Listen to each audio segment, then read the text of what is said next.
আসসালামু আলাইকুম রহমতুল্লাহ। প্রিয় দিনী ভাই ও বোনেরা, আজকে আমরা জানবো আমাদের যদি মাজা ব্যথা হয়, কোমর ব্যথা হয়, তাহলে আমরা কোন দোয়া পাঠ করব, কিভাবে এই কোমর ব্যথা থেকে, মাজা ব্যথা থেকে মুক্তি পাবো।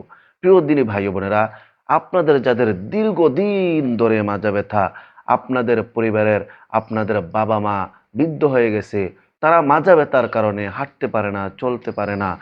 আপনারা যদি এই দোয়াটা নিজেও আমল করেন, নিজের বাবা মাকেও আমল করে তাদের শরীরে যদি ফু দিয়ে দেন, ইনশাআল্লাহ ইনশাআল্লাহ যত পুরনো ব্যথা হোক, যত পুরনো ব্যথা হোক, আল্লাহ তাআলা ওই ব্যথা থেকে মুক্তি দান করবেন, শাফা দান করবেন। সুবহানাল্লাহ। তো প্রিয় দিনী ভাই ও বোনেরা, আপনাদের কোমরের যেই জায়গায় ব্যথা, ওই জায়গার মধ্যে ডান হাত রেখে আপনারা প্রথমে বিসমিল্লাহ বলবেন। বিসমিল্লাহ পড়ার পর তারপর আমি আপনাদেরকে যে দোয়াটা আজকে শিখিয়ে দিব, এই দোয়াটা আপনারা 7 বার পাঠ করবেন। 7 বার, 7 বার পাঠ করার পর আপনারা ওই জায়গার মধ্যে ফু দিয়ে আপনারা ওই হাত দিয়ে ওই জায়গাটা মর্দন করে দিবেন। ইনশাআল্লাহ ইনশাআল্লাহ এই নিয়মে আপনারা যদি আমল করেন, অবশ্যই আল্লাহ তাআলা আপনাদের মাজা ব্যথা, কোমর ব্যথা দূর করে দিবে।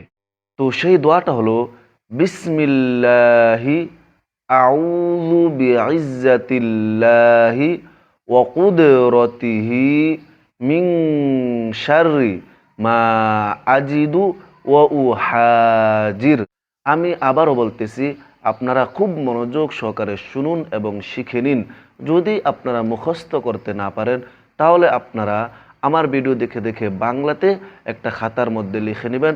আপনারা এভাবে সহি শুদ্ধভাবে আমল করবেন, ইনশাআল্লাহ আল্লাহ তাআলা আপনাদেরকে মুক্তি দান করবেন, শাফা দান করবেন। তো আমি আবারও সেই দোয়াটা বলতেছি, আপনারা খুব গভীর মনোযোগ সহকারে শুনুন। বিসমিল্লাহি আউযু বিইজ্জাতিল্লাহি ওয়া কুদরতিহি মিন শাররি মা আজিদু ওয়া উহাজির। তো এই দোয়ার অর্থ হলো, আমি আল্লাহর সম্মান ও ক্ষমতার আশ্রয় নিচ্ছি। আমি যা অনুভব করছি এবং যা ভয় করছি তার অনিষ্ট থেকে বাঁচার জন্য। অর্থাৎ আমি আল্লাহ তাআলার সম্মান ও ক্ষমতার আশ্রয় নিতেছি।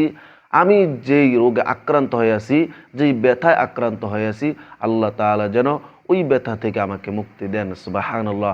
প্রিয় দিনী ভাই বোনেরা, আপনারা অবশ্যই আমি যেই নিয়ম আপনাদেরকে বলে দিয়েছি, আপনারা এই নিয়মে আমল করুন। এই আমলটি ব্যথা দূর করার জন্য খুবই কার্যকরী, খুবই কার্যকরী।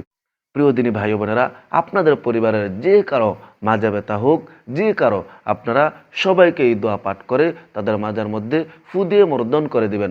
ইনশাআল্লাহ আল্লাহ তাআলা মুক্তিদান করবেন। আল্লাহ পাক রব্বুল আলামিন আমার সকল দিনী ভাই বোনদেরকে এই আমলের মাধ্যমে, এই দোয়ার মাধ্যমে মাজা ব্যথা থেকে মুক্তি লাভ করা তৌফিক দান করেন। আসসালামু আলাইকুম ওয়া রাহমাতুল্লাহি ওয়া বারাকাতুহু।